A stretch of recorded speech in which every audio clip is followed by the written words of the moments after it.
After weeks of conference recordings, the Mentionables are back.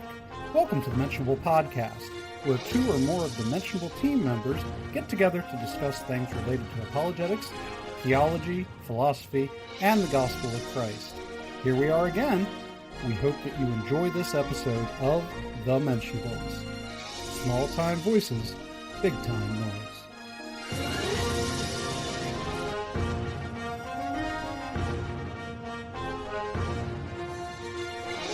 All right, welcome again, once again, Mentioners, to the Mentionable Podcast. I'm Joel Furches. And I'm Chad Gross. Today on the Mentionables, how in the world do we discuss things with the obnoxious people online? You'll find out all those answers today. Also, the problem of non-God objects, or otherwise known as God World. What is it? We'll hope to explain that to you. Let's see, to start off, I think last time I started, so Chad, tell us which topic. Well, as I was thinking about what topic to do, I always like to try to, hit on topics that are either being discussed currently or a popular argument like the one that you picked for tonight. But one of the things that I have seen come around the internet, and I've seen so many different discussions amongst Christians and so many different opinions, and that topic is, how do you discuss your faith or share the truth of Christianity, make the case, if you will, with an unbeliever or an inquirer online? And because I know, Joel, you know from experience that we run into so many different kinds of personalities online. Oh, yeah. And it's a unique challenge because at the same time, it's difficult to navigate the kind of trollish and obnoxious behavior you see online that you less of in real life. And then, again, there's a little bit more courage talking about things online because of the anonymity. They're not looking at you in the face, so you don't have to be embarrassed about it, and you cut the connection whenever you want. Yeah, that's a great point. The person who's on the other end of the keyboard is a lot more brazen than they would be if you were sitting across from them having a cup of coffee. And that's something that we've kind of got to navigate and make sure that we're using our time wisely and picking the right people to discuss with, I think, is key. And I think that one of the things that we need to be aware of is I've kind of labeled these people, but we run into different types of people online. One is the sincere questioner. So, for example, I've actually received emails and comments from, what's that? You've actually run into those? Yeah, I have. I've actually run into people online who have emailed me or put comments on the blog where they're actually sincerely desiring to get an answer to their question. It might be a Bible contradiction. Beasts, like unicorns or something. No, they actually exist. Unless, going back to the other podcast we did last week, unless it's you know what I'm going to say, don't you? Yeah. Unless it's a robot, unless it's artificial intelligence. Otherwise, I have good evidence to believe that this is a real person I'm interacting with. Yes, or an alien. Yeah, that's always a good choice, too. And so, the sincere questioner, of course, is one of the people that are really easy to deal with because they just want an answer. And they want resources, or they just want to discuss it with you. And so those are kind of the questions that you want to get, and those are the apologetics is most helpful, obviously, to those types of people. It's kind of hard to answer a question for somebody when they really don't want an answer. Right. Now, the other types of people that we run into online, one is the time sucker. And do you want to take a shot at what I mean by that, or do you want me to just go ahead and kind of explain it? Because I think you could probably figure out what I mean by that. Do I have to even? Okay. So these are the folks who apparently have an endless amount of time to sit on their computer and argue with you. And all the while, they're not really wanting answers to their questions. The evidence of that is when you answer a question, and they just skip from that topic and go to another one. And then you answer that question, and they skip to that topic, go to another one. I recall once, this is one of my favorite stories, spending hours talking with a skeptic. And it was actually about the resurrection, and we were talking about the famed minimal facts argument. Right. And I really felt like I was offering some fairly sound arguments, and he just wasn't dealing with it. He would just go to another point or go to another topic. And finally I said something to him like this. I said, I'm really sorry I haven't been able to remove the stumbling blocks that are clearly keeping you from being a Christian. I can offer some great resources for you, but at this point, I really don't know what else to share with you. I'll never forget what he said. He said this. He said, honestly, I have no desire to be a Christian. Right. Yeah, no doubt. I ran into a time sucker a while back.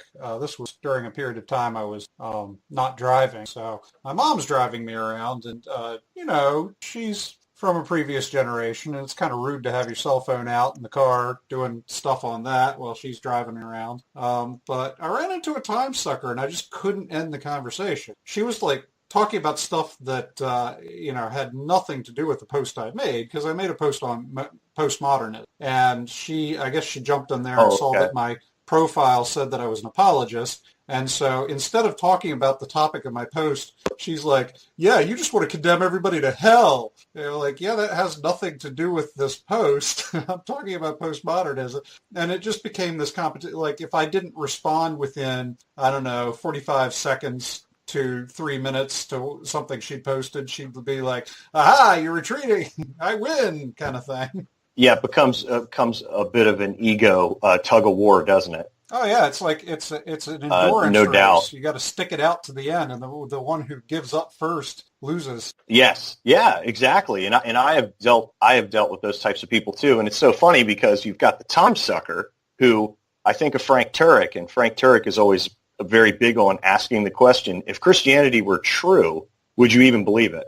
And I think here, when we get into those interactions that just seem like they're going on endlessly, and we're giving what we believe are sound arguments, and the arguments really aren't being addressed. I think that's a question that we want to pull out early on in that discussion to discern whether or not our time is being used wisely or not. If that guy would have told me that in the beginning, that I have no desire to be a Christian, he would have saved me a lot of time. Yeah, I mean, I guess it depends on their motivation, but I think some of them just lock in and just want to abuse you. They're just looking they've got a punching bag now, and they're just taking everything out that they have on this person. I agree. And what's interesting too is that you mentioned the person who got on, and you had written the post about postmodernism, and they were coming at you and saying, "Oh, you're an apologist, therefore." The next type of person that you run into online is the assumer. And the assumer is the person. This person thinks that they can diagnose everything about you, your entire worldview, from a few sentences you've written, or simply because you identify yourself as an apologist or a Christian or a philosopher or whatever, fill in the blank. And those people can be especially frustrating to interact with as well, because they're, of course, accusing you of things that you're not even arguing, or asking you to defend arguments that you haven't even made. Yeah, you're familiar with Babinski, right? Yes. Okay. Yes. He does that. That's totally what he is. He had this discussion with me, although I hesitate to say that it was with me, because he came on and he said, well, Christians believe X, Y, Z, and then he gave the answer to that argument that he just laid out. And then he would jump in and give another argument that he assumed that I believed, and jump in and make a discussion. At some point, after he had carried this on for quite a while without me saying very much, I said, hey, am I necessary for this conversation? Why don't you go have this conversation with yourself? That's essentially what you're doing. Right, and that's actually a really good strategy to point out to somebody that, hey, you're not really hearing me out here. You're kind of tearing down arguments that you're constructing yourself. Yeah. I think that was a really good way to handle it. Another person I've kind of ran across is the complainer. So we've got the time sucker, we've got the assumer, and we've got the complainer. The complainer is this person who they really don't have any arguments of their own. They don't even feel the need to offer any arguments. They simply complain about the evidence for Christianity. So, for example, I'm thinking of the moral argument.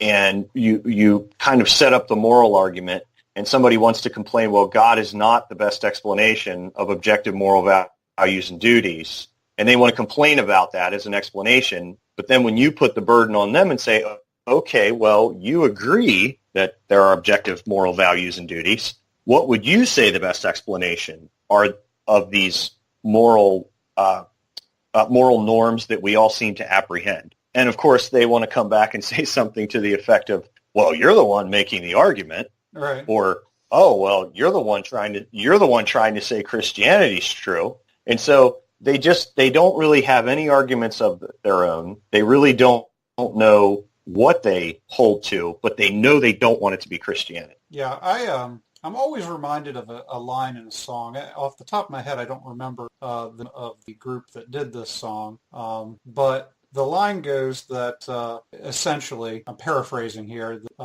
in the future we're going to make millions writing books about how things should have been.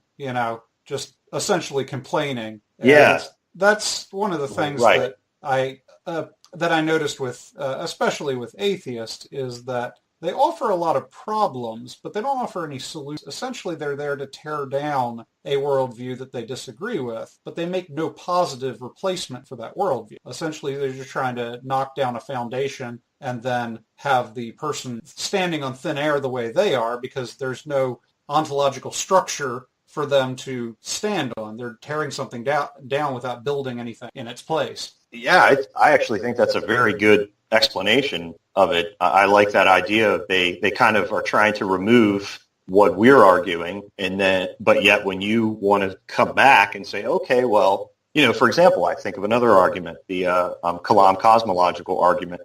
I'll go out on a limb and say that I think the premises of that argument are extremely reasonable for a rational person to hold to. Whatever begins to exist has a cause. I mean, that is the law of causality.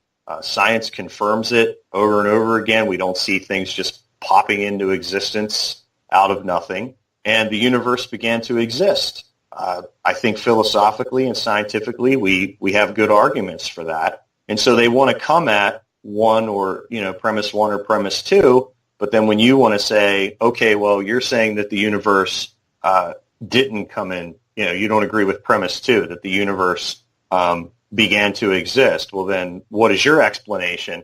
Oh, and they want to say, well, I don't know. I just know it didn't begin to exist. Right. And it's kind of like, go ahead. I was going to say that I know we talk about this in the podcast a lot, but Loftus's outsider test, essentially what he's calling you to do in the outsider test is to step over the line into unbelief and play the skeptic against your own belief, which is, a tactic, I suppose, but he's asking you to reject your religion for the same reason that you reject other religions. Well, most of the reason I reject other religions is that I already embrace my own. I think that there's very good reason to believe that Christianity is the correct worldview, and by default that negates say Islam is the correct worldview. So if I were to argue against a Muslim regarding worldview, the way in which I would do it is mostly to construct a positive case for Christianity, which eliminates the possibility of Islam being the positive worldview. So my argument would not to be necessarily to tear them down so much as to build myself up. Yeah, I think that makes a lot of sense. And talking about the outsider test, if you will, one of the things I've been asked is, well, how do you know, and I'm sure you've been asked this too, how do you know among all the religions and all the different worldviews, how do you know which one is correct? And I think on the face of it, prima facie, that's a good question. That's a fair question. For the person who's inquiring, I remember when I had questions like that. Granted, I had those questions because I had not bothered to look into any of it. But on the face of it, I get the question. But my point here is that, and this goes along with what you're saying, I think, is that I come at it like this. Look, we've got these historical facts about Jesus that even skeptical scholars who aren't Christians, who are even atheists, some of them, they all agree upon. And those facts are they are available to anyone, no matter what their worldview, whether they're an atheist, a Muslim, a Buddhist. But we've all got to make sense of these historical facts. Which of these worldviews makes the best sense of the historical facts? And of course, the argument would be that Christianity does. Right. And so, looking at it from the aspect of the outsider, well, I don't need to go outside necessarily. I can just start with the facts I know. that everyone would, I mean, anyone that studies the topic, let me say that, would affirm and say, well, what makes the most sense of this? And of course, we would argue that it's Christianity and that the other worldviews wouldn't do as good a job as explaining it. Yeah, and Does that make sense? Yeah, absolutely. You take the facts, you find the worldview that best fits those facts. And I mean, science is done in a very similar way. If I, for instance, were to embrace steady state theory regarding the existence of the universe, and then a fact were to come along that contradicted steady state, I would either try to work that into steady state theory in some way, try to explain it through the theory I already embrace. I would have to modify the theory that I already embrace in order to fit that fact, or I would have to abandon the theory that I already embrace because the fact doesn't fit the theory. So it's the scientific method, and it's honestly how we form most beliefs in the long run, is we either try to cram them into our belief structure, modify our belief structure, or abandon our belief structure. Yeah. I think that's well said. Very well said. And I even think that you look at science, as you said, but even if you look at Mike Licona's new book on the resurrection, he has demonstrated too, from a historical standpoint, that there are certain, because the reason I'm going to this is I don't want the listener to think that I'm jumping ship off your topic, but one of the claims is well, science is so objective, science is objective, whereas history is so subjective. And I think that Licona really demonstrates that there are certain things that the historian can put in place. And this would be a great topic for another podcast, but there are certain things that the historian can put in place to be objective, to be accountable to other scholars, to be able to not allow their presuppositions to negatively affect their research as much as possible. Mm-hmm. And so I think even from a historical standpoint, we can be fairly objective if we put those kind of cones in place to give us boundaries, if you will. Yeah. Absolutely. And I was reminded in the early part of this particular discussion of the series that we're doing on the YouTube channel on the 15 questions that Christians can't answer. And one of the questions coming up is, well, how do you know your worldview is correct if you haven't meticulously examined every other religion out there to eliminate them from the running? Again, you don't necessarily have to eliminate every single alternative as long as the worldview you have already supports all the facts that you encounter. And, a worldview is a structure of belief. Right. Just like science is a structure, if a scientific model is what you would call it. And that model must be updated and modified every time you encounter a new fact. It's just the way belief works, and there's nothing wrong with that way. It's actually a really, I'll say, fun process. As a Christian, I love studying. I love finding new facts, and I love growing or maturing in my belief as a result of that. Yeah, well said. Well said. So as we're having these discussions, some of which we kind of covered and how to deal with them, I wanted to offer kind of some tips that I've kind of learned on the job, if you will. How do you, when you're online, you're sharing your faith, you want to be faithful. I think we need online missionaries. And I think that ministries that are online ministries are critical and extremely important, especially if you think of the non-believing community that is online. But how do we do this? I think the first thing that is important to remember, of course, pray. When you're involved in these exchanges with someone, sometimes it's tempting to think that if you share the right argument or if you offer them the right resource or the right video, that's going to snap them out of it. And in some cases it will. But ultimately we need the Holy Spirit to get a hold of this person. And so we need to be praying for this person. And thankfully, even if they have a fake name online, God knows exactly who they are. So we don't have to worry about that. Yeah.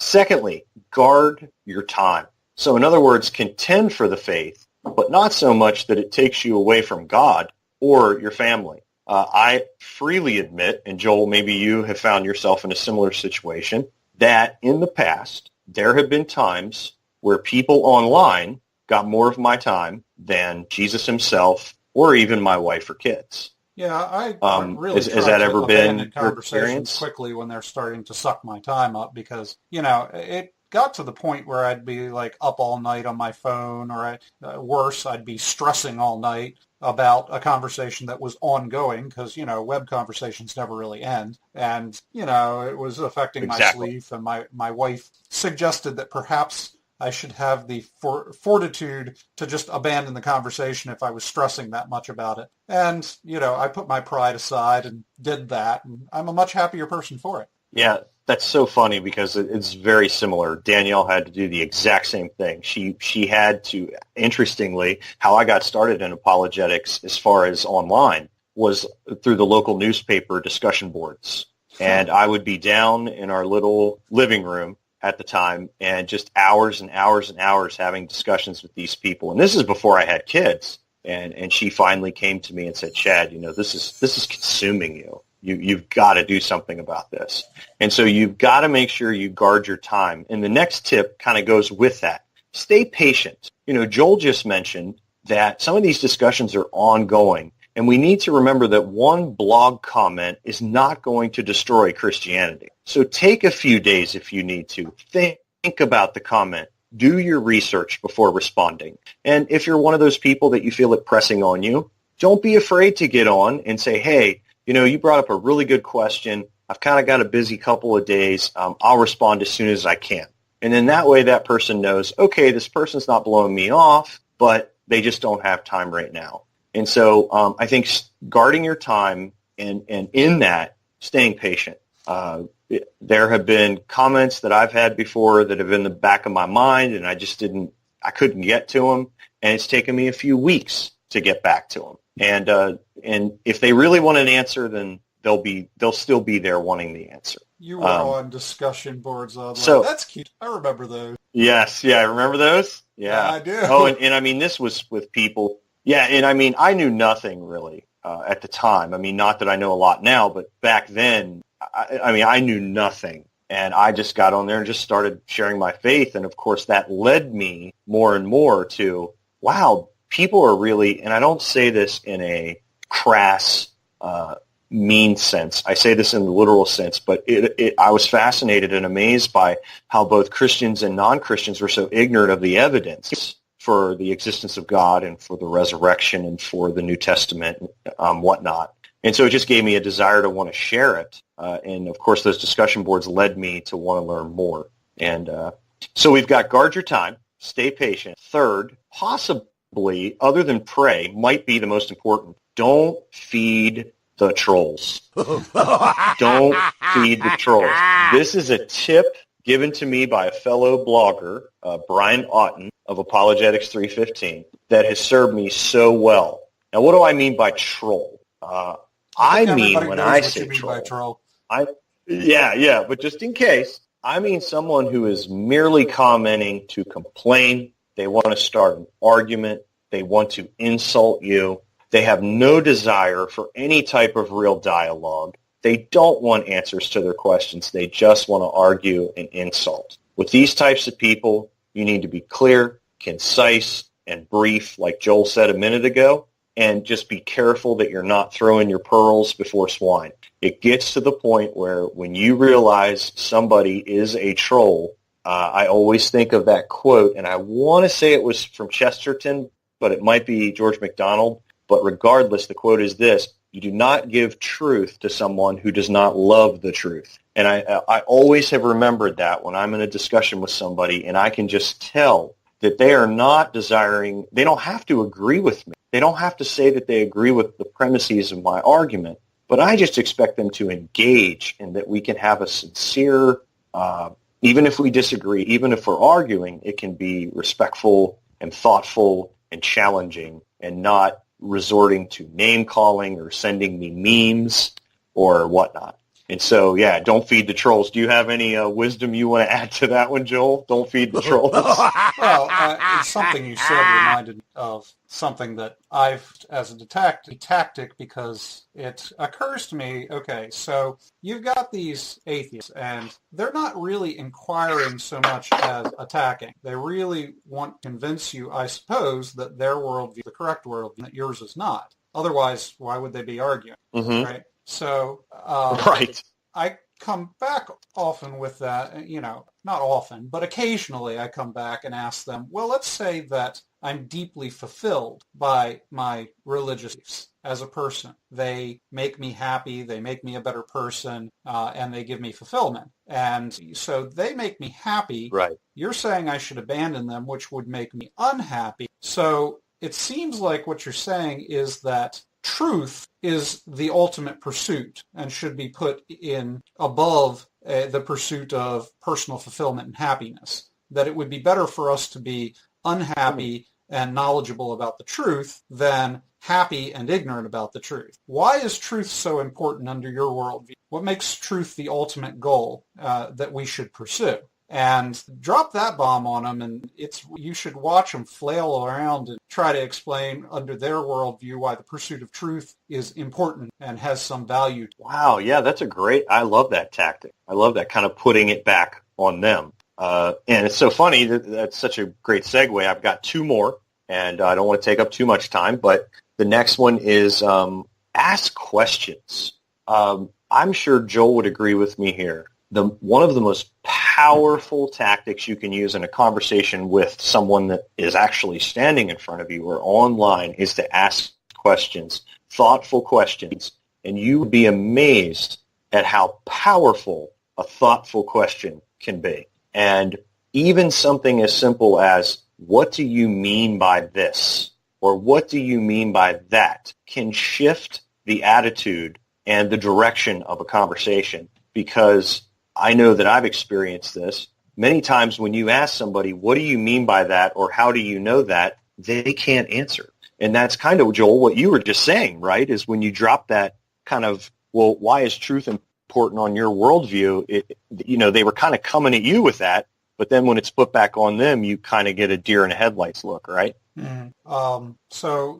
Asking of questions, that's basically all I do in these conversations. I have a background in counseling and therapy and psychology, something like that. And one of the first things they teach you is a tactic called active listening. Now, it's not a tactic to defeat or win an argument. It's a tactic to actually help somebody who's going through difficulty or struggling to try to express something. And active listening essentially is letting them put their thoughts out there and organize those thoughts. So the tactics behind active listening are to ask clarifying questions about what they're telling you, and then to come back and rephrase what they're saying in your own words. So, among the things that you can, and then if you combine that tact with presuppositional apologetics, which I think you have the opportunity to explain in a moment here, then you get a really powerful conversation, because not only do they know that they're being heard, obviously you're asking questions about what they're saying, and you're repeating back to them what they've said in your own words, which allows them to know that you understood what they said because you're summarizing as you understood it. But then you use the tactics of presuppositionalism to question back along their line of reasoning, or to do what I just said, for instance, where you would say, okay, so a friend of mine struggles with a fear of death, and as he struggles with that, he's been moving more in the direction of religion, and that's calmed him, it's made him happy, it's given him hope. So under your worldview, you would suggest that instead of moving towards religion, which would reduce suicidal tendencies within him, it would be better for him to understand the truth of the matter, which is that there is no God, there is no life after death, that life is as hopeless as he believes it currently. Now, how do you deal with that on your worldview? So I've just asked a question coming back to their worldview, and then they have to express something, some solution to that. That's a real story, by the way. Yeah, and again, yeah, that's great. That's great. And for the listener who is thinking to themselves, well, Joel's got this, background in education. in this, how to ask these questions and how to do this active listening. I can't do that. I'm going to recommend a book called Tactics by Greg Kokel of Stand to Reason, str.org. And this book will absolutely, I promise you, if you read it and put it into practice, it will revolutionize the way you talk to people about your faith. And it will give you some of the tools that Joel just described, that you can get into conversations with people and you can have questions already ready to be able to ask. And you can navigate through conversations that even when people are talking about things that you might not know a whole lot about. And Greg's whole goal is to get them thinking. And you want them thinking about Jesus. You want them thinking about Christianity. And so I really recommend that book. And so we've got guard your time, stay patient, don't feed the trolls. Of course, make sure you pray. I should have said that one first. Pray. You did say it. Make sure you're asking great questions. Oh, okay. I did? Yeah. Okay, good. We're good on that. And make sure, okay, all right. And then make sure that you are asking great questions and don't feel like you need to go on the offense, especially when you're not the one making the claim. So, for example, if somebody says evolution disproves God, sometimes Christians immediately want to go on the offensive and say, no, it doesn't, and here's 3 reasons why. What I want to do is say, how do you know that? Or how does evolution disprove God? And just by asking a question, I've shifted the burden of proof to the person who should shoulder the burden of proof because they're the one that made the claim. And then finally, don't be afraid to provide resources. There are so many questions out there. The chances are you'll be asked a question you don't know the answer to. I remember hearing an interview from Professor John Lennox, one of the more intelligent apologists that I know of. And he was in an interview and he was talking about when he gets in a discussion with someone about his Christian faith, he realizes there's a really good chance that somebody's going to ask him a question he doesn't know the answer to. Now, I'm pretty sure Lennox has 2 PhDs. So if he's going to get asked a question that he doesn't know the answer to, I'm pretty sure we are as well. And so we shouldn't be afraid to offer resources to people, put an article in their hand, recommend a book. In a case like this, it's completely acceptable to offer a resource, as I said, or a book, or even say to them, you know what, that's a great question, and I don't know the answer to that, but I'm going to find out the answer and then get back to you, and then get back to them, again, with an article or something you've studied and written yourself, or a book on the topic that's accessible for them to read. And one more thing on that note, I love once what I heard Frank Turek, and I think it's in Stealing from God, his book. He says that when somebody talks to him and asks him a question he doesn't know the answer to, he'll say something along the lines of, I don't know the answer to that, but let me tell you what I do know. All right. And see, what that does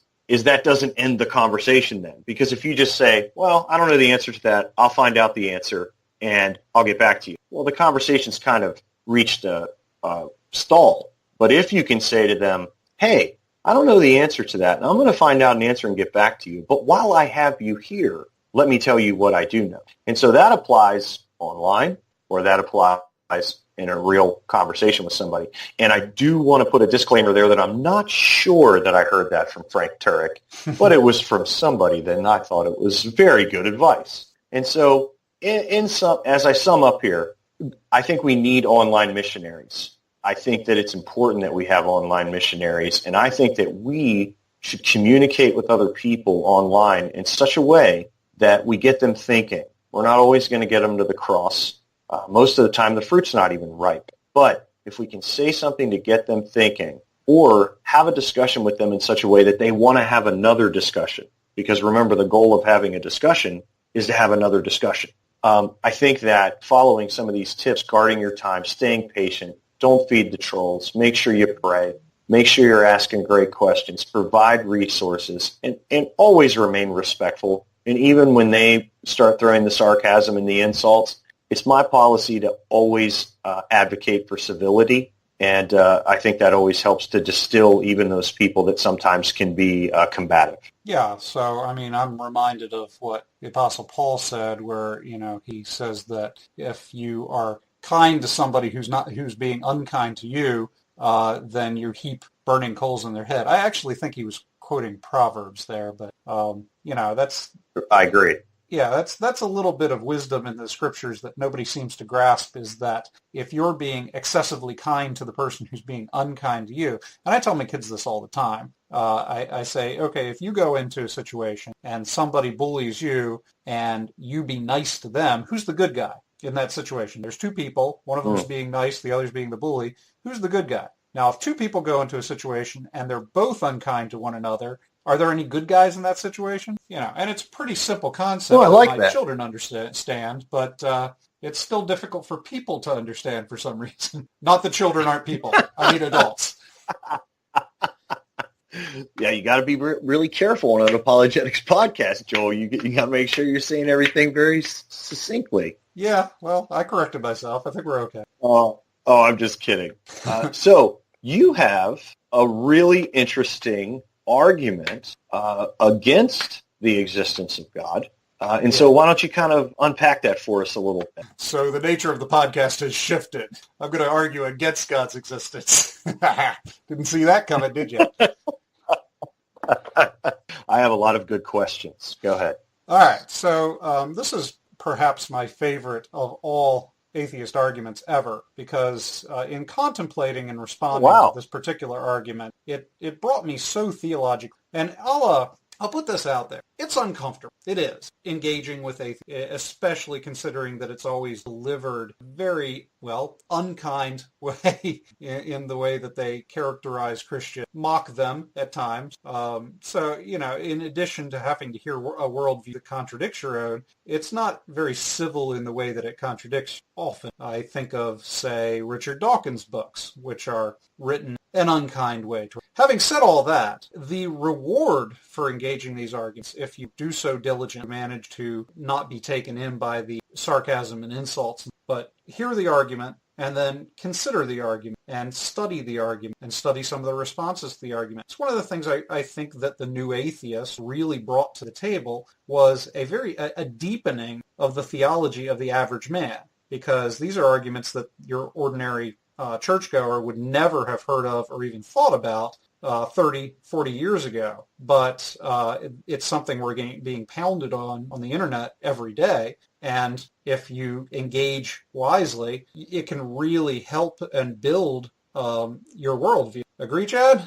Yeah, I agree 100%. And I want to say that it is, you're right, it's difficult sometimes to engage with these arguments, and especially in sometimes the manner in which they're delivered. But I agree completely. It can so deepen your faith. It can so deepen your confidence in the arguments and in the validity of Christianity. And it kind of, for me anyway, as I'm considering arguments for Christianity and against Christianity, because that's kind of what we do regularly. As I'm doing that, once I look at Christianity, it's almost like an ocean where these other worldviews just look more like ponds and lakes, if you will. And because the explanatory power of Christianity just is so broad, so powerful, and to me the best explanation. And then that in turn leads to a more worshipful time with the Lord, because you're so in awe of this greatest possible being that you discover that you're worshiping, and it helps you understand who he is more and more, and therefore it invokes worship within you. Yep. I think last time we talked on the podcast, I described apologetics as the gateway drug to theology. Yeah, that's good. That's good. All right. So this particular argument comes from a counter-apologist, is how he describes himself, called Justin Schieber. Now, Schieber is kind of a rising star in the world of atheist counter-apologists. Go there. And I wouldn't describe him as a new atheist. I think that he's the next step along from the new atheists. And he started out fairly humble and making progress and becoming more of a household name in the area of atheist thinkers these days. He's a fairly young guy. I'd say he's probably about our age. Yeah, and what's interesting, a few things about Justin. I just finished his book. that he wrote with Randall Rouser called An Atheist and a Christian Walk into a Bar. And a few things that I want to first of all say about Schieber that I greatly, greatly appreciate is that you're absolutely right, Joel. This is not a new atheist. This is somebody who does not believe that belief in God is irrational. This is somebody who does not believe that all religious people are crazy or evil. This is somebody who believes that the arguments for the existence of God are important. This is somebody who believes that having the discussion about whether or not God exists is one of the most important discussions that you can have. And this is actually somebody who makes arguments for their atheism. Yeah. You don't get any of this, oh, I simply lack belief in God. Yeah. You don't get any of this lame, uninformed views. So that's one thing. Secondly, interestingly, Schieber has recently stopped doing philosophy of religion. He's handed over real atheology to Ben Watkins, and Schieber is actually studying to. Oh yeah. We've met him, I think, didn't we? He's at got a prominent voice on our something? podcast lately. Yes, he does. And Schieber is actually pursuing a degree in dentistry. He actually wants to become a dentist, and so he had written on either, I think it was his Facebook page. It's been a while since I read it, but basically that he was taking a break from philosophy of religion, and he did not give any indication as to whether or not when he would be back or if he was coming back. And so in saying all that, I affirm 100% what you said about him being a rising star and about him being kind of a refreshing person, especially when you compare him to the new atheists, which I just think anymore just they're just a punchline at this point. Yeah, it's just he's very thoughtful and seems like a guy who you could sit down and have a conversation with, and so I just appreciate that about him. Yeah, he actually challenged me to a debate one time on this topic that I'm about to introduce, but he would only debate me if I could get a local atheist or humanist organization to host the debate. And I don't know if you've ever looked into it, but around where we live, not a whole lot of atheist and humanist organizations. The ones I found had long abandoned, closed down. Yeah, I was actually getting ready to ask you that when you said that. The first question that popped in my head was, are there even any around where you live? So that doesn't surprise me, actually. Yeah. So a dentist, huh? You go in with a cavity, come out with a cavity in your soul. Oh, jeez. Well, I wouldn't know that unless Ben told me.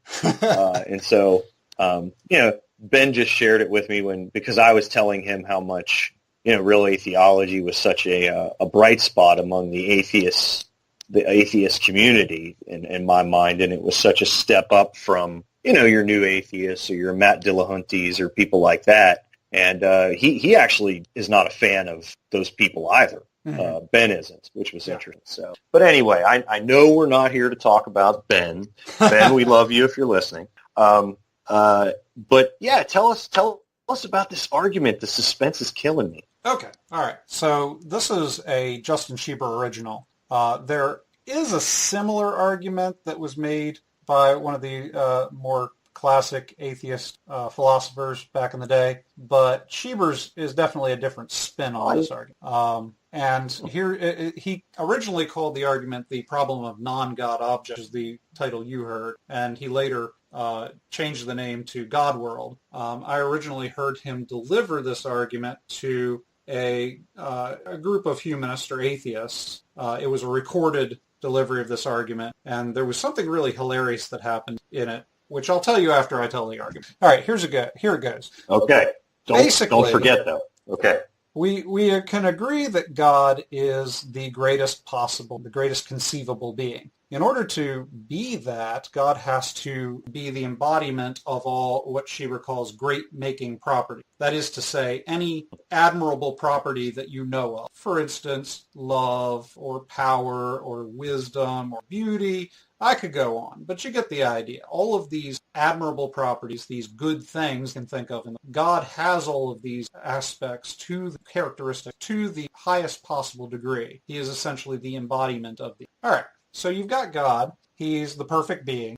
He's infinite in nature and capacity, and then you've got the universe that God ostensibly created. The universe is not the greatest possible being. Any object within the universe does not contain beauty and love and wisdom, etc. The closest we've got are rational moral agents like humans, possibly angels, who can make these kinds of decisions and have these aspects to a lesser degree. So a human can be kind of smart, but he can't be all wise.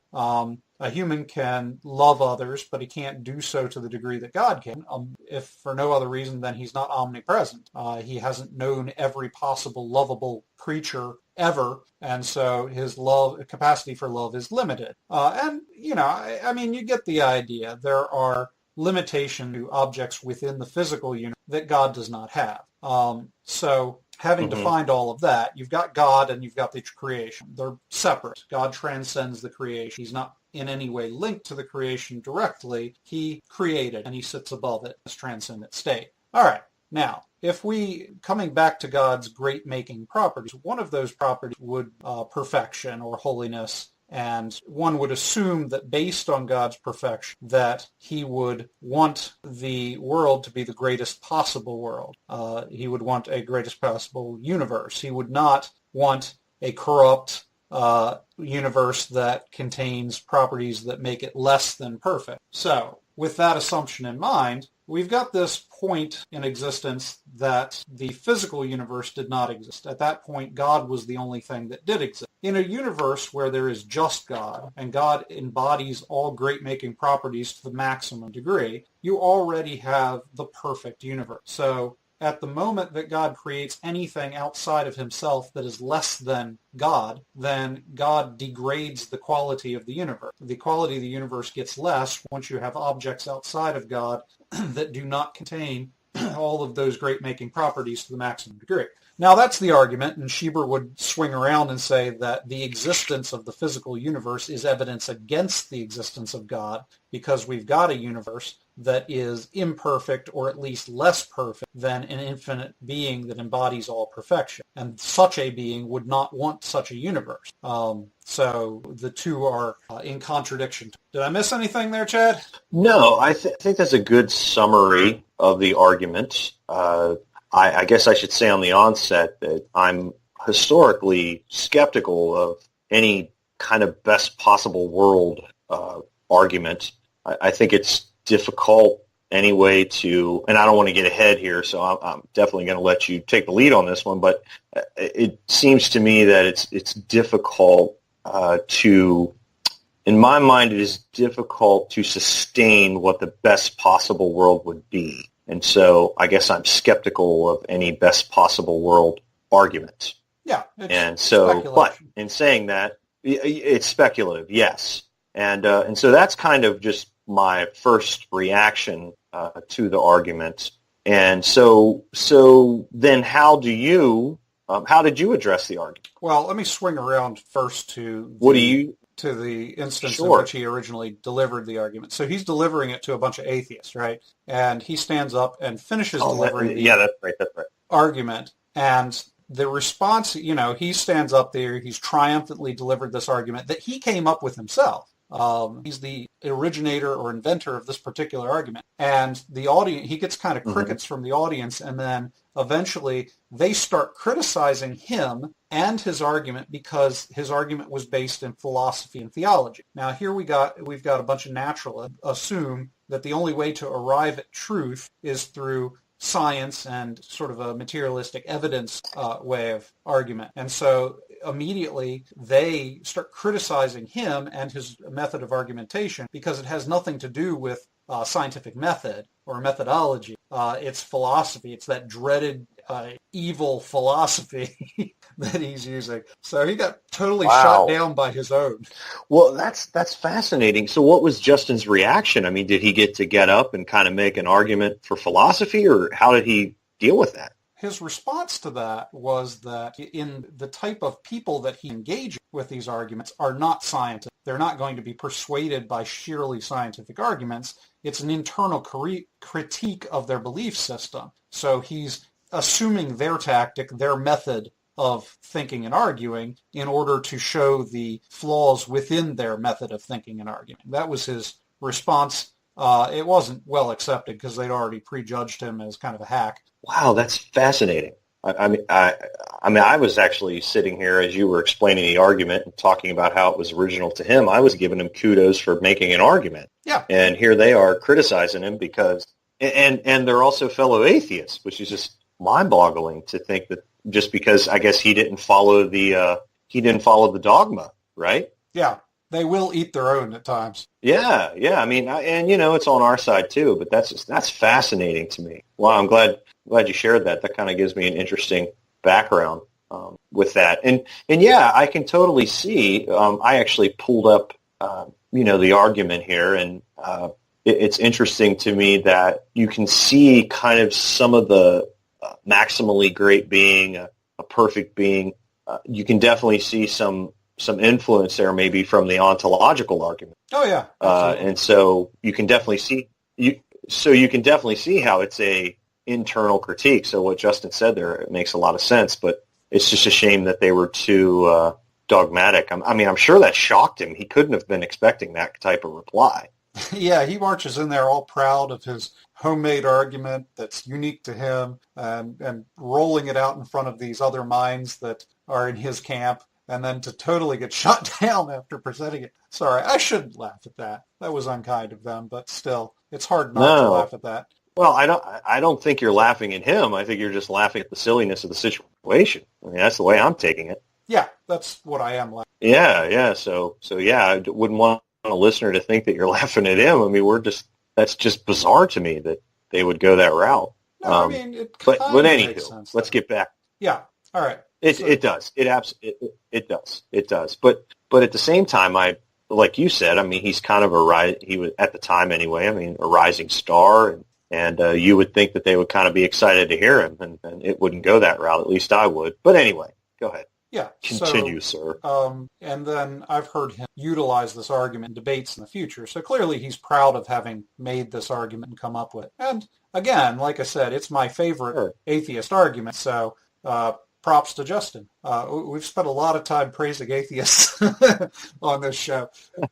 Swing around to give me a response. So here I sit contemplating the idea of a universe that contains just God. And based on what I know of God, we've got a being which is timeless, because if the universe had a beginning, and we say that God is time full, then God himself would necessarily have to have a beginning. But at that point, we've got the same problem that we do with the universe. We've got the who made God problem. Whereas if we define God as timeless, then we don't have that problem. And it also squares with Scripture. Scripture is very clear in a number of instances that God exists above the human perception of time. You've got the famous one where, a day is as 1,000 years, and 1,000 years is as a day. It's showing that God has a different perspective on time. I am the beginning and the end, the Alpha and Omega, you got that. And then I think that the name God applies to himself, I am,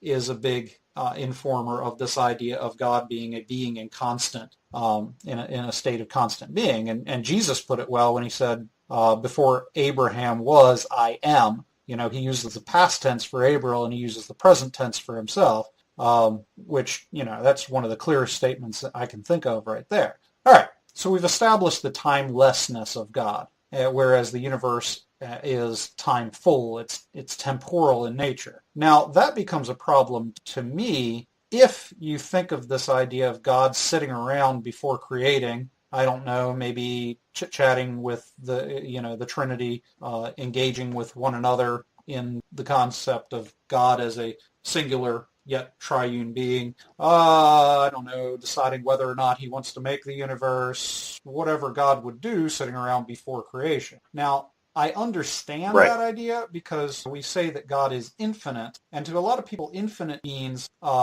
everlasting, or this idea of he goes through time, eternal in the past and eternal in the future. So you've got this idea of God sitting around eternally, then eventually deciding to create. But philosophically, there's a problem with this idea of infinite time going into the past, the timeline extending infinitely into the past. So, under this model, there'd be this timeline that just keeps on extending, and then there'd be a point on the timeline where God created the universe.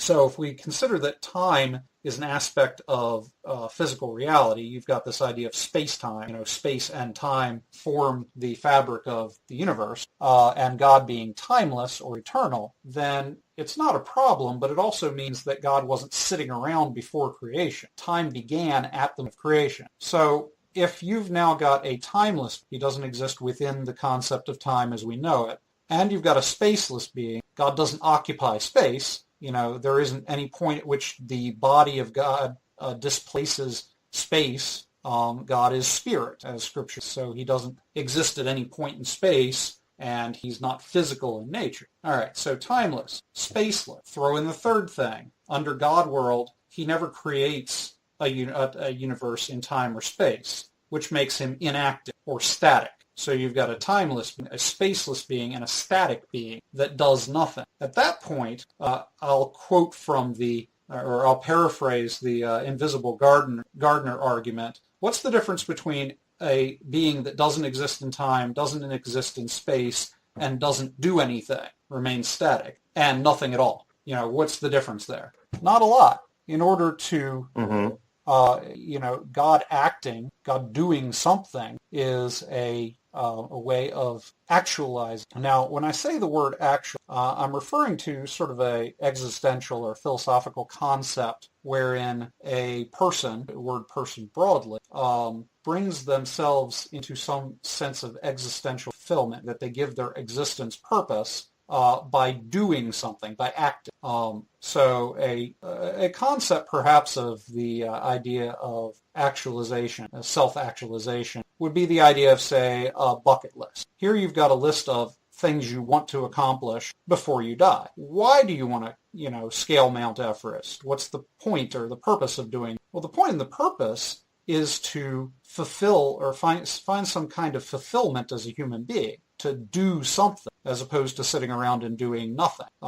So reversing this back to God, we know certain things about God and his nature. God is, well, we've gone over these, the great making properties, wisdom, love, holiness. I'll throw justice in there, which I think is an aspect of holiness, if you think about it. And often overlooked. Yeah, absolutely. So God has all of these properties, but if we think of a universe that contains only God and nothing with which to interact, the nature of God and no other nature that his interacts with, then in what sense does God have these properties? These properties, along with everything else, are static. They don't do anything. They don't manifest themselves in any way. God is kind of this just entity left in limbo doing nothing. And so when you contemplate that idea, it comes to that, well, let me reverse. My dad didn't even have a college degree. He had a tech, and he spent his life as a blue-collar laborer.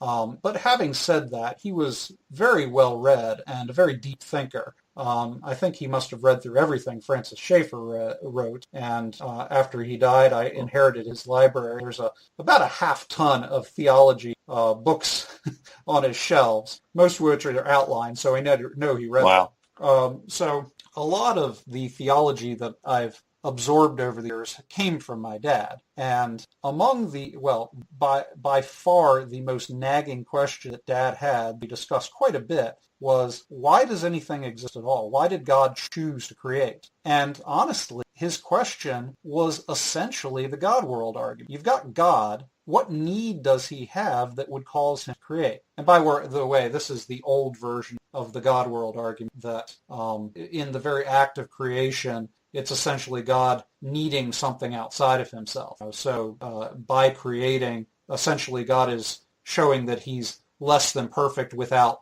something else. So that was the older version of I think it was not Anthony Flew. I don't know, one of these older atheist philosophers years and years. But at any rate, circling back to Dad, so we asked, why does anything exist at all? Why did God choose to create? Well, we kept circling back in our discussions around to this idea that maybe he was trying to reveal his nature. All right, that's all good and well, but my dad's follow-up question to that was, to reveal his nature to whom? before he created, there was no one around to reveal his nature. So he had to essentially create an audience in order to show why he created that audience, which is kind of a circular reason. If we think on this other hand of God's act of creation being an act of self-actualization, him exercising all of his attributes, then it makes a great deal of sense because it isn't necessarily revealing his attribute to an audience, although I would claim that he does that too. It's God is what he does. God cannot have an attribute without actually acting that attribute out. And in order to illustrate this somewhat, I'll circle around to some of the teachings of Christ. So here you have Christ, and he's talking about the law. And he says that if I hate somebody in my heart, that's essentially murder. Now, I have done no act of murder at that point. I've had a thought. And yet that thought is being judged as serious as the act itself. And he says similar things about adultery. And then even in the Old Testament, you've got one of the commandments is do not envy your neighbor. Well, if I sit around and envy my neighbor, I haven't essentially hurt my neighbor, especially if I haven't told my neighbor that I envy them. If I treat them no differently than I would any other day of the week, but I really, really, really like their car, and I wish I had it, in what sense am I hurting them? Well, I haven't done the act, but I've thought about it in my mind, and for some reason that thought is to God the same as doing it. God, on the other hand, can't have a thought without acting that thought out in some way, without manifesting. Again, my statement is God is what he does. There is no attribute of God that sits there being static and not being acted out. And when we think about the world that way, it ends up closing up a lot of those gaps in, why would God let this happen? Why did God such and such or this and that? Because in a way, that's a actualization of an attribute of God's nature. And God's nature there's a tension in God's nature that exists between his mercy and love and benevolent attributes and his holiness and justice and wrath, or his aggressive attribute. And so you have people talking about the God of the New Testament versus the God of the Old Testament. I like that one God, but I don't like that other God. And yet, I want to say it's in the book of Exodus. There's this verse that makes a statement that, God is merciful and long-suffering and forgiving. And then it turns around and saying, but he will by no means clear the wicked, delivering the justice upon the third and fourth generation. And in the same sentence, it said two totally contradictory things. Is God merciful and long-suffering, or will he by no means clear the wicked? Which is it? And you see this tension, especially throughout the prophets like Isaiah. Oh my goodness, that guy, every other chapter, one chapter would be about how God had seen the wickedness of the Israelites and is bringing all these bad things and judgment on them. And then the very next chapter is how God is loving and he desires to be merciful for them, and he's waiting for the moment for them to turn around, and he's showering these blessings on them, and he's begging them to come back to him. And then the next chapter, wrath, wrath, wrath. And so this tension exists throughout the Old Testament. And, it's not clear how that tension is resolved in God's nature. And then I'll go to the book of Revelation.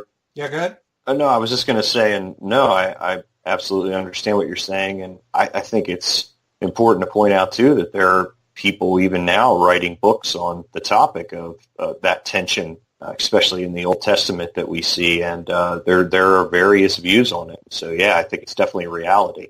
Absolutely. And then I want to jump ahead to the book of Revelation. In the book of Revelation, there's a certain passage. I wish I'd written it down, but essentially it's talking about all of these celestial beings. It's like the elders and four, beings and the angels, and they're all falling down in front of this vision of Christ as a lamb that is covered with blood. And they say, and they build up to this because John, who's observing all of these signs, sees this, scroll that cannot be unlocked, and it's got 7 seals, and no man is worthy to unroll it. He's getting really upset by this. And then this bloody lamb strolls out, and all these angels and so forth fall down in front of him, and they say, worthy is the lamb who was slain to receive power and honor and wisdom and glory and wealth, and they just list out all of these, quote, great-making attribute. It circles right back to what Sheber was saying. These are all of the things that they said he's worthy of are these perfection attributes that are great-making quality.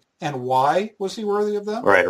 Because he was the lamb who was slain. In the act that Christ took on the cross, he resolved this tension in God's nature. He both satisfied God's holiness and justice, and he offered the means by which God can be forgiving and long-suffering and loving. In one act, he resolved it without any violence against the human beings or these animals. It was all resolved within God's nature. And so my ultimate answer is this. The universe can coexist with God because the universe is the scroll upon which God's nature is written. And God's nature, by necessity, will manifest itself. And so creation wasn't necessarily this decision where God flipped a coin and decided, yeah, I guess I'll create a universe. Creation is one of God's attributes. God is creator, therefore he creates. The creation is that upon which God's attributes are fully enacted. So he actualized himself and his nature upon reality. And I've had to name my theme that I just gave you, and I recently came up with the name of it, and that's the necessary world theology. This is the necessary world, not the greatest of all possible worlds or a possible world. It is the necessary world because God's nature demands that the world be such as it is in order to actualize God's nature.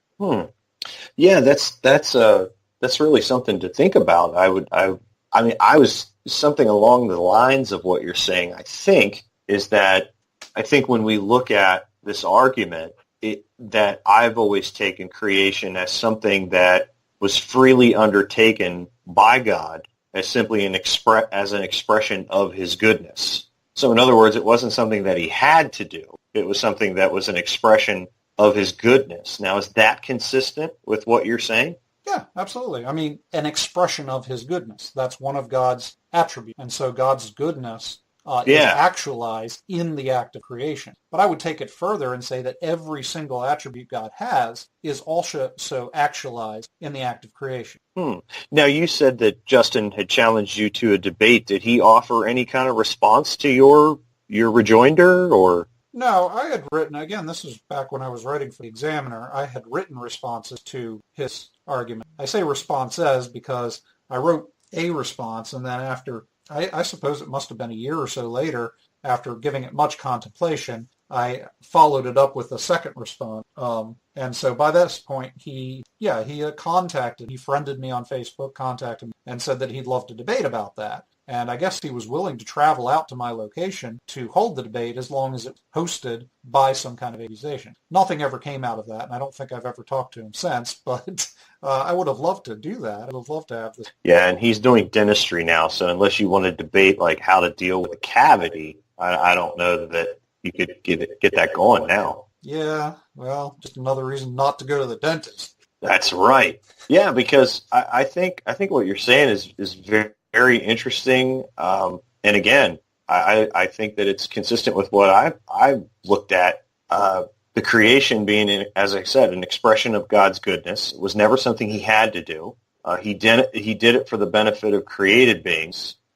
And I also think, and I would be interested to see what you thought of this response.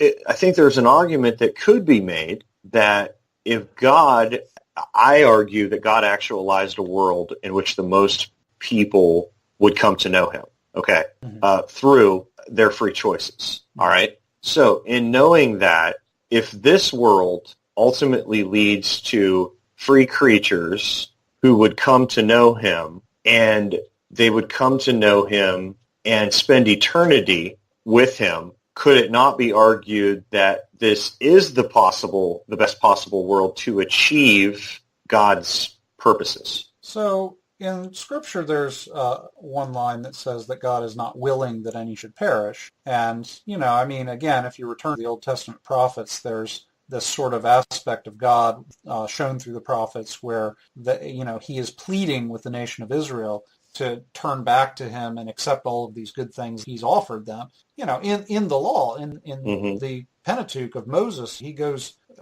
into explicit detail of all these things and blessings he wanted to pour out on the nation of Israel if they would but follow him. So, you see in God this sort of aspect of longing for people to choose him and not choose not him. And so, yeah, I mean, you've got this idea that that God really longs to be known by humans. And so, I mean, again, this kind of returns to your conversation with Ben, where Ben says that if God were all-powerful and all-wise and so forth, we would be able to actualize a universe in which everyone freely chose for him, however God would go about that. Now, having said that, I tend to think that while God's nature is fully merciful, there's also an aspect of God's nature which, cannot stand corruption and judges that which is evil. Again, this is the tension we see in the Old Testament, the verse that I cited. And then you see this really spelled out in the book of Romans, where he talks about the vessels of wrath versus the vessels of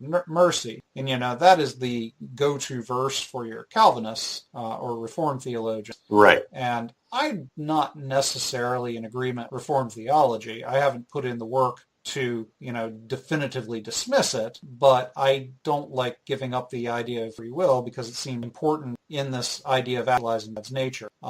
So the thing that I always bring to the table is this. All of these arguments that say, well, God is unfair because X, Y, Z that happens to people, misses what I think is a fundamental fact about God and about the universe, and that is that God's nature is the good.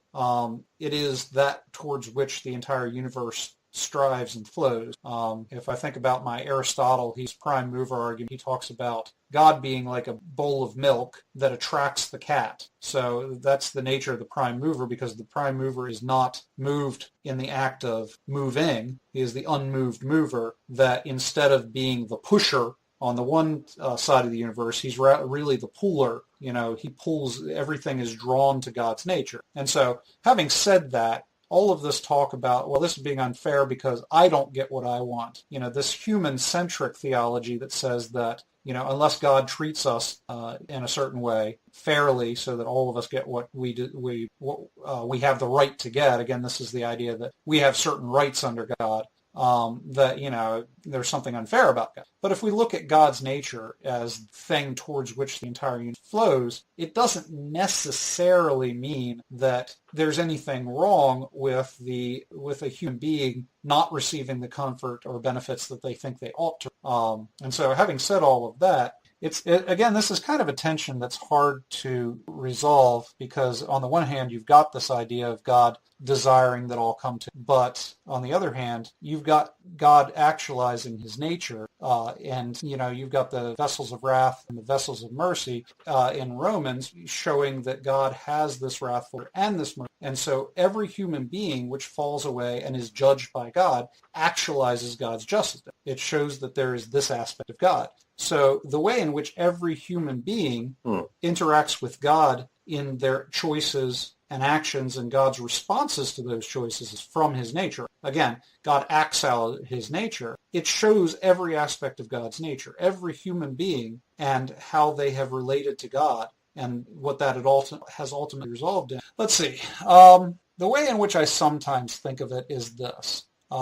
You've seen movies about an invisible person, an invisible man or invisible being of some sort. And at some point, you've had that scene where, I don't know, somebody grabs a handful of sand, chuck it at this invisible being, and the sand hits it, and for a moment you can see exactly what they look like because of the reaction to the sand. I think of every human being from across time as a grain of sand which interacts with God's nature at some point, so that by the end of time, every single individual and how they've interacted with God's nature shows us everything about God's nature. So this previously invisible thing, unrevealed thing, is totally revealed by the way in which every single person throughout time has chosen, and their choices have reacted to the nature of God. So that's my thought about it. It's definitely fascinating to think about. And I think that the strength of your response to the non-God objects, if you will, or the God world argument is that it is unique. And so, yeah, it would be interesting to see how Justin himself would deal with it. Maybe in the future that would be something that could happen if he comes back to work, if you will. I wonder how Ben his would work respond in to it. philosophy. But that's a good point. That's actually a really good idea. Yeah, there you go. Because this seems to be an ongoing conversation between Ben and yourself. Mm-hmm. Yeah, definitely. So, yeah, he actually contacted me and said that maybe he and I could write some kind of Socratic dialogue centered around that. And so that might be something one day that'll happen. So we'll have to see. Yeah, absolutely. And it's weird because since I came up with this, what I've called the necessary world theology, it practically everything that I see in Scripture or every aspect of theology as it talks about God's nature seems to, it seems to resolve back to this necessary world theology that I have developed at this point. And that's why I said this is my favorite argument, because it's the most insightful thing that I've ever had about God. I could be wrong. I'm not saying that, I absolutely extend this as my resolve when it comes to theology and that this is necessarily the way that things are. I'm not going to embrace this with absolute certainty, but the insight that it gives me does tend to explain everything in theology that I've encountered. Mm-hmm. Yeah, and it would be something, is it something that you're thinking about possibly publishing more formally? Well, I've begun to blog about it. I've begun releasing brief blogs which define aspects of it, and I think that that's the only way I could get this out, because if I were to write a technical book about theology, something more complex like theology, like what we've been discussing here, and then send it to my book agent to try to get out to publishers. Publishers are interested in things that make money. And something like this really wouldn't make money. If I was a well-established name like William Lane Craig, I might attract a few eggheads or theology nerds that might be interested in reading it, but they just want me to attract the everyday reader. So at this point, I'm just getting my ideas out there in the form of blogs, and any of my followers who might be interested in following this particular line of theology, it's out there. It's accessible on the web. So it's not just knocking around in my skull. And have you gotten feedback? I have a little bit, yes. The comments haven't been flooding in, but I've gotten a little feedback, and the feedback has somewhat been, has largely actually been that, it seems to make sense. The way, when I explain it, it makes a lot of sense. I got one critical comment. I can't remember off the top of my head what it was, but it wasn't devastating or anything. Right. Well, listeners, stay tuned for more of Joe Furch's theory. Because, here's the thing. That's what...